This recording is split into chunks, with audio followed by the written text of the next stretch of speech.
Hi friends, இன்றைக்கி வந்து பார்த்திங்கன்னா வெள்ளிக்கிழமை நைட்டெல்லாம் சரியாக தூக்கமே இல்லைங்க. கொஞ்சம் டிஸ்டர்பாக இருந்துச்சு அப்படின்னு சொல்லிட்டு தசாங்க காலையிலே பற்ற வச்சாச்சு.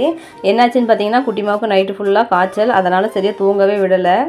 நேற்று நைட்டே நான் குட்டிமாக்கிட்ட சொல்லிட்டேன், நாளைக்கு நீ ஸ்கூல் லீவ் போட்டுறான்னு. அதை நான் சொன்னதுக்கப்புறம் தாங்க அவங்களுக்கு தூக்கமே வர ஆரம்பிச்சிச்சு.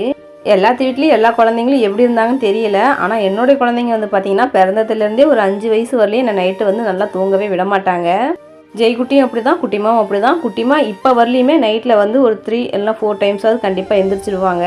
ஆனால் ஒவ்வொருத்தரும் சொல்லும் போது எனக்கு ஆசையாக இருக்கும், என்னுடைய குழந்தைங்கள நான் குளிக்க வச்சு போட்டேன்னா 3 மணி நேரம் நல்லா தூங்குவாங்க, 4 மணி நேரம் நல்லா தூங்குவாங்கன்னு சொல்லுவாங்க.